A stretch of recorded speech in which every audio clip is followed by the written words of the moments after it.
Depois que os filisteus tomaram a arca de Deus, eles a levaram de Ebenezer para Asdode e a colocaram dentro do templo de Dagom, ao lado de sua estátua.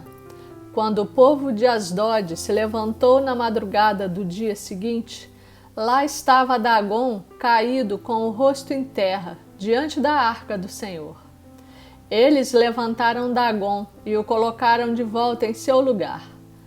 Mas na manhã seguinte, quando se levantaram de madrugada, lá estava Dagom caído com o rosto em terra, diante da arca do Senhor.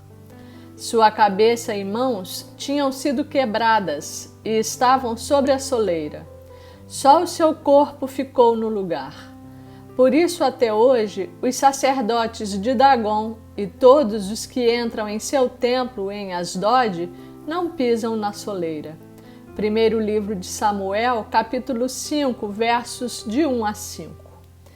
Esta passagem narra fatos ocorridos depois que Israel foi derrotado pelos filisteus, tendo morrido na batalha os 2 filhos do sacerdote Eli, Ofni e Finéias.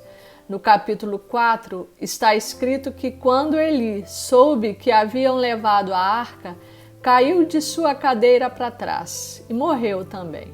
Já vimos na palavra do dia 5 de maio de 2022 a alegria de Davi quando a arca de Deus foi reintroduzida em Jerusalém após passar cerca de 20 anos em Kiriat Jearim, na casa de Abinadab, e mais 3 meses na casa de Obed-Edom, ao qual fez prosperar em todas as suas coisas. Vimos também que a Arca da Aliança era a própria presença de Deus no meio do povo de Israel, por meio da qual ele manifestava a sua glória, se comunicava com eles e realizava os seus grandes feitos a seu favor. Mas a passagem de hoje narra que os filisteus tomaram a Arca de Deus do povo de Israel e que tiveram a ousadia de a colocarem dentro do templo de Dagom, que era o deus dos filisteus, e ao lado de sua estátua. Eles estavam exultantes por essa vitória e pensavam que ao derrotar Israel e capturar a arca, tinham derrotado a Deus. E a colocaram ao lado da estátua de Dagom na tentativa de submeter a arca de Deus ao seu Deus. Todavia, o nosso Deus não é ídolo, e com ele não se brinca, e dele não se zomba. Gálatas 6, verso 7. Para a surpresa dos filisteus, na madrugada do dia seguinte, encontraram Dagom caído com o rosto em terra diante da arca do Senhor.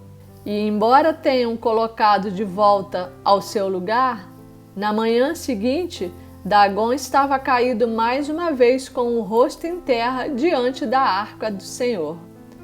E sua cabeça e mãos tinham sido quebradas e estavam sobre a soleira. Só o seu corpo ficou no lugar.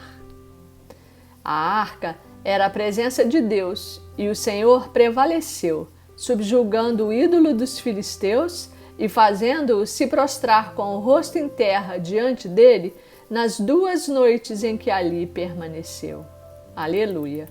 Se continuarmos a leitura, vamos ver que depois disso, a mão do Senhor pesou sobre o povo de Asdode e dos arredores, trazendo devastação sobre eles e afligindo-os com tumores.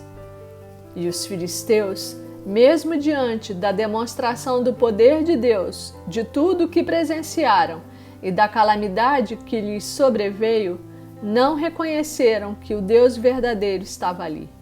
Não se prostraram diante dele, nem lhe prestaram culto e adoração. Preferiram continuar com seu falso Deus e no seu caminho de engano, dizendo: a arca do Deus de Israel não deve ficar aqui conosco, pois a mão dele pesa sobre nós e sobre nosso Deus Dagom. E o Senhor nos entrega essa palavra poderosa no dia de hoje. A Bíblia diz que os demônios e os espíritos imundos reconheciam que Jesus era o poderoso Filho de Deus e que se prostravam diante dele, reconhecendo a sua soberania e autoridade. Vide Marcos 5, verso 6. Mas quantos hoje, assim como os filisteus, não reconhecem a existência e a glória de Deus? Eles aceitam todas as coisas, as mais diversas seitas e doutrinas, mas não toleram ouvir o nome de Jesus e torcem o nariz para a palavra de Deus. Preferem caminhar no engano e na escuridão. Eu agradeço ao Espírito Santo por essa palavra do dia. Ele está falando comigo e com você. Está nos confrontando e nos alertando sobre os descaminhos e as veredas da perdição, e nos mostrando que Ele é o único Deus, acima de todo poder e potestade, o Deus vivo e verdadeiro, que é Senhor e reina eternamente sobre todas as coisas, tanto nas regiões celestiais como em todas as esferas da existência. Ele esteja conosco, nos conceda o convencimento sobre o reino de Deus e a sua justiça, e sobre as verdades eternas ensinadas no Evangelho de Jesus. Não retire de nós o seu Santo Espírito e não permita que saiamos da sua presença. Glória ao Deus verdadeiro, àquele que é santo, santo, santo eternamente, que é Pai, Filho e Espírito Santo. Glórias ao seu nome, Senhor. Amém.